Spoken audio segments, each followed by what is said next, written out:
Hello, my name is Mr. Kane. I'm the athletic director here at Resurrection College Prep. This video is going to serve as our spring outdoor sports parent meeting for softball, lacrosse, track, and soccer. The first thing I'm going to speak about is the schedules. So the game schedules are fairly set and they're up online. I'm going to explain later how you can check them. There could possibly be some changes, as things are opening up. Schools are starting to schedule proms and graduations, so there might be some schedule changes due to that and obviously due to weather. But they are set as of now. In terms of buses, transportation to and from games, Resurrection will offer a bus for every game for your daughters for the spring outdoor sports. If a game is right down the street at Taft or Main South, coaches may ask the girls to meet them there, but for the most part, they will always have a bus. Spectators at the games amongst the COVID-19 pandemic. So we are allowing here at Resurrection with the outdoor sports our families to come watch the games. We just ask that you keep it to 5 family members per player. And then we're also allowing the away teams 2 spectators per player. So that's our rules for spectators. I will keep you all updated week to week on if away games that your daughter's lacrosse team or softball team are going to, if they are allowing spectators as well. I'll be in touch on that on kind of a weekly basis. So the schedules I talked about. So how to check our schedules. So those of you that are upperclassmen already know this. For freshmen who haven't played a sport yet, if you go to our website, www.reshs.org, hold your cursor over athletics, you should be able to see a link to athletic schedules. You click on that link and it brings you to almost what looks like a new website. It's called our 8-18 software that we contract with for athletics. Once you're on that 8-18 page, it looks like a brand new homepage. You can hold your cursor over athletics on that page, and then the 12 sports we offer appear. So you click on your daughter's sport, and then a box appears on the left-hand side. You can click schedule and results and go to the schedules. This 8-18 software, so when you go to the Resurrection website, hold your cursor over athletics, click on athletic schedules. Like I said, it brings you to this 8-18 software. On the home page of the 8-18 website, in the left-hand side, there's an announcements column. That's where I will post if there is a game cancellation due to weather. I normally have that posted by 2 or 2:30, so please, if it's a rainy day, please check that before you leave the office to get to your daughter's game. I also post cancellations, for the girls on Schoology. And Schoology is what your daughters use to communicate with a lot of teachers. They use it to communicate with their coaches. Coaches use it to communicate with them. If you as a parent would like to get a Schoology account, you can call the school and ask to speak with Mr. Joe Laskin, and you can work on getting a Schoology account that way.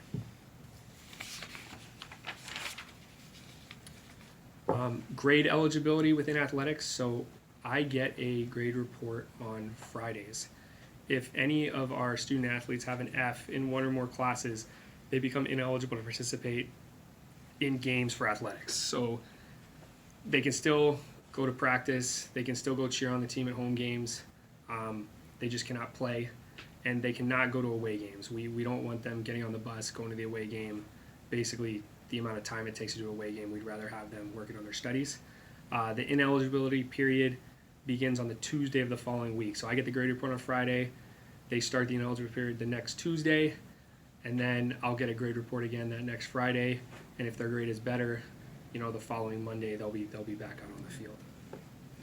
Another note on eligibility: the girls do have to be in attendance at school to be able to play in the games after school. So they need to be at 2 out of the 3 classes a day. I know during the pandemic we were doing kind of 3 classes a day, so 2 out of the 3 classes a day to be able to participate in the game after school.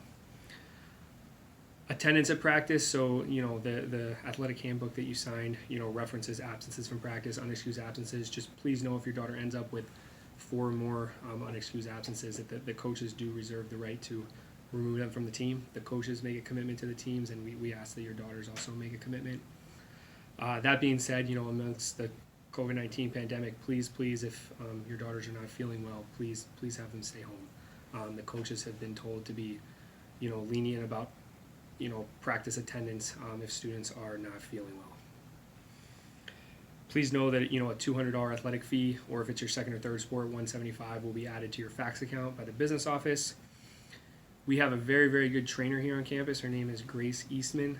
She does a fantastic job. If your daughters have any injuries and such, I encourage them to go see Grace. Grace will most likely be in touch with you. She uses a Dragonfly app to communicate injuries and treatment to parents. The coaches love it because they can check it on the bus on the way to a game and know if an athlete is cleared from an injury or not.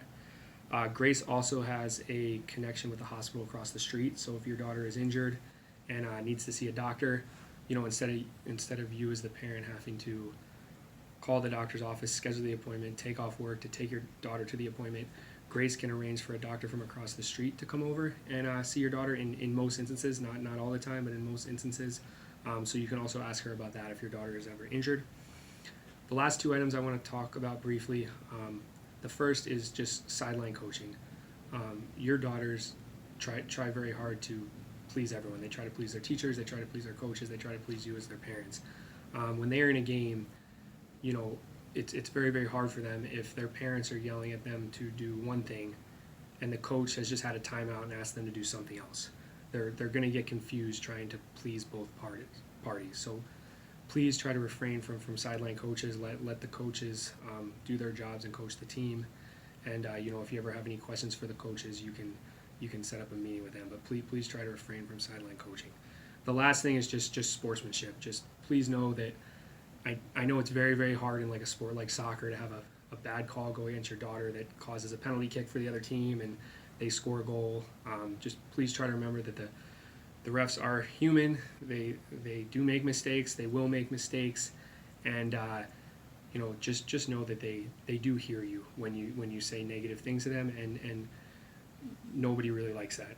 I realize there could be bad calls, but we just have to try to show good sportsmanship and be good hosts to our players and referees. Thank you very much. That concludes my spring outdoor sports parent meeting, and we look forward to seeing you all out at the games. Thank you.